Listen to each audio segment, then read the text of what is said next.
Hai, Assalamualaikum kepada semua murid tahun 5 Ibnu Sina. Selamat bertemu kembali dalam pembelajaran sejarah kita pada hari ini.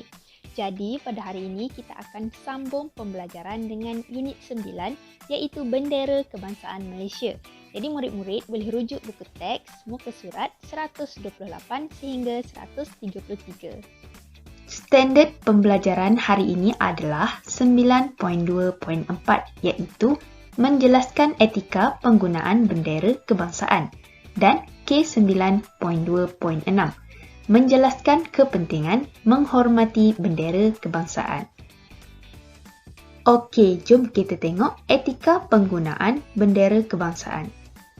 Bagi bendera kebangsaan dalam bentuk gegantung, kedudukan bulan sabit dan bintang mestilah diletakkan menghala ke atas dan jalur membujur di bahagian bawah, seperti gambar yang diletakkan di sebelah. Seterusnya, bendera kebangsaan yang dipamerkan atau dilukis pada dinding mestilah diletakkan bulan sabit dan bintang di bahagian kiri apabila dipandang dari hadapan. Sebagai contoh gambar yang diletakkan di sebelah, kita tengok bulan sabit dan bintang di bahagian kiri bendera. Yang ketiga, apabila dijadikan latar belakang tempat berucap, bendera kebangsaan mestilah diletakkan lebih tinggi dan di belakang orang yang berucap. Macam contoh gambar di sebelah, bendera berada di belakang dan agak tinggi berbanding orang yang sedang bercakap. Yang keempat, sekiranya bendera diarak sebaris semasa perarakan, bendera kebangsaan hendaklah mendahului bendera-bendera lain. Sebagai contoh, gambar yang berada di atas ni, ini adalah perarakan secara sebaris. Jadi, bendera kebangsaan mestilah berada di hadapan. Berbeza jika perarakan diadakan secara sederet. Maksudnya, semua bendera berjalan secara serentak. Maka, bendera kebangsaan ni mestilah berada di tengah dan juga berada di hadapan sedikit berbanding bendera-bendera yang lain. Bagi etika menaikkan dan menurunkan bendera, yang pertama, kita hendaklah berpakaian kemas. Maksudnya kita kalau lelaki, baju hendaklah tuck-in ataupun masuk ke dalam seluar dan perempuan hendaklah berpakaian kemas. Sebagai contoh, baju kurung. Yang kedua, pastikan bendera tidak meleret ke tanah. Yang ketiga, pastikan bendera berada dalam keadaan baik. Maksudnya bendera tidak rosak seperti koyak ataupun pudar warnanya. Yang keempat, pastikan tali bendera kuat dan tidak mudah putus. Yang kelima, bendera hendaklah dinaikkan dan diturunkan secara perlahan-lahan dengan tertib. Sebagai contoh, kalau kita menaikkan bendera ketika lagu Negaraku berkumandang, jadi kita hendaklah menaikkan bendera mengikut rentak lagu.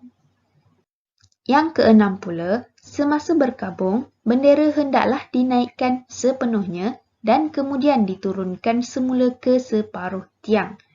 Berkabung bermaksud tanda bersedih atas kemangkatan raja atau peristiwa-peristiwa tertentu. Sebagaimana contoh, gambar di bawah, bendera negeri Perak diturunkan separuh atas tanda kesedihan peristiwa kehilangan pesawat MH370.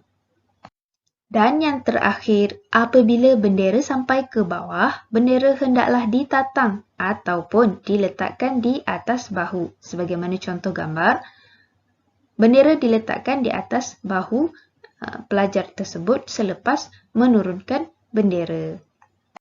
Bendera kebangsaan negara Asia Tenggara. Selain daripada kita mengenali dan menghormati bendera kebangsaan kita iaitu jalur gemilang, kita juga harus mengenali dan menghormati bendera negara lain demi keamanan sejagat. Mengenali bendera kebangsaan negara lain dapat menambahkan ilmu pengetahuan seseorang pada peringkat global. Jadi, bila kita mengenali bendera negara-negara lain, kita dapat menghormati bendera negara lain juga sebab ianya merupakan lambang kemegahan negara-negara tersebut.